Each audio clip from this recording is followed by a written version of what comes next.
Magandang umaga mula sa Pag-asa Weather Forecasting Center. Ito ng ating update sa binabantayan nating si Bagyong Ferdy.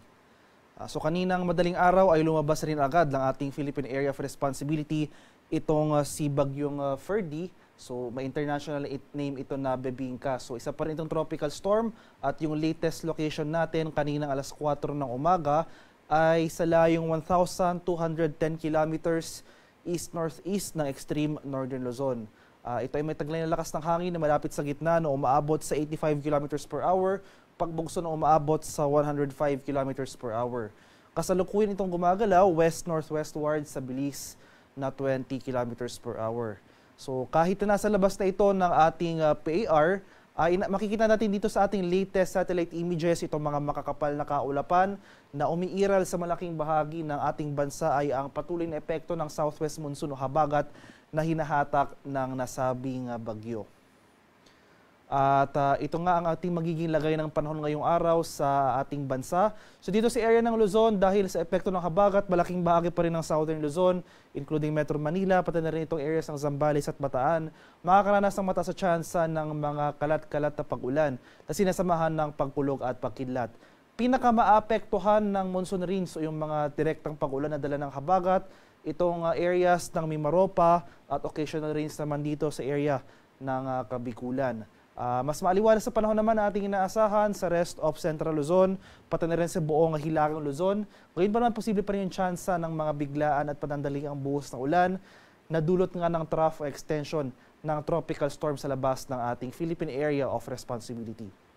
Maximum temperature forecast para sa lawag ngayong araw, posibleng umabot ng 32 degrees Celsius. 32 degrees naman dito sa area ng Tuguegarao at 23 degrees Celsius sa Baguio City. Maximum temperature forecast ngayong araw sa Metro Manila, posibleng umabot ng 30 degrees Celsius. At 29 degrees naman dito sa areas ng Legazpi at Tagaytay. Sa bahagi naman ng Palawan, Visayas at sa Mindanao, malaking bahagi rin ng Visayas, actually buong Visayas, pati na rin sa area ng Palawan, at most of Mindanao makakaranas ng mataas na tsansa ng pag-ulan. Samantala, bahagyang maulap hanggang sa maulap na papawiri na sinasamahan ng mga isolated rain showers or thunderstorms sa ating inaasahan sa bahagi ng Davao Region. So monsoon rains rin na ating inaasahan dito sa area ng Palawan at dito sa western section ng Visayas. At samantala, cloudy skies at mataas sa tsansa ng mga kalat-kalat na thunderstorms sa ating inaasahan sa central at eastern Visayas pati na rin sa most of Mindanao. Maximum temperature forecast para sa Kalayaan Islands ngayong araw, posibleng umabot ng 31 degrees Celsius. 30 degrees naman dito sa area ng Puerto Princesa, 29 degrees Celsius sa Iloilo at 31 degrees Celsius sa areas ng Cebu at Tacloban. Maximum temperature forecast para sa Cagayan de Oro ngayong araw, posibleng umabot ng 30 degrees Celsius. 32 degrees naman sa area ng Davao at 31 degrees Celsius sa bahagi ng Zamboanga. At ito nga yung ating latest track and intensity forecast para kay Tropical Storm Ferdy. So internationally name niya Bebingka. At nasa labas na nga ito ng ating Philippine Area of Responsibility. Lumabas ito kaninang madaling araw. So magpapatuloy yung generally northwestward na paggalaw ng nasabing bagyo patungo sa Okinawa, Japan, and magiging generally west-northwestward yung galaw nito habang nandito ito sa area ng East China Sea. So within this forecast period, posibleng lumakas muli into a severe tropical storm category itong si Bebingka habang nasa labas ito ng ating PAR at possibly into a typhoon category habang sa East China Sea. So mananatiling malayo pa rin itong si Ferdy sa ating kalupaan at wala na itong magiging direktang epekto sa anumang bahagi ng ating bansa. Gayon pa man, dahil sa epekto ng habagat na hinahatak pa rin ng nasabing bagyo sa labas ng ating PAR, makakaranas pa rin tayo ng mga pabugso-bugsong hangin sa ilang bahagi ng ating bansa.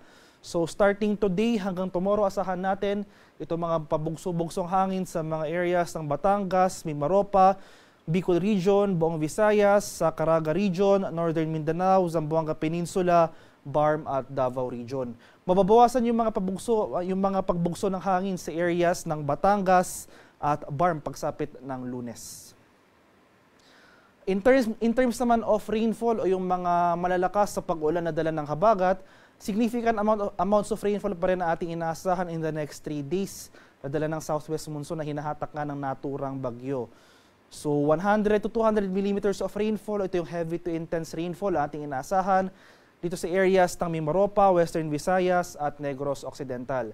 Katamtaman ng kasama lalakas sa pag-ulan naman ating mararanasan sa Zambales, Bataan, Cavite, Laguna, Batangas, southern portion ng Quezon, dito sa Kabikulan, nalalabing bahagi ng Visayas, Misamis Occidental, Zamboanga del Norte, Lanao del Norte, Lanao del Sur, Maguindanao del Norte, Maguindanao del Sur, Sultan Kudarat, Sarangani, Basilan, Sulu at sa Tawi-Tawi.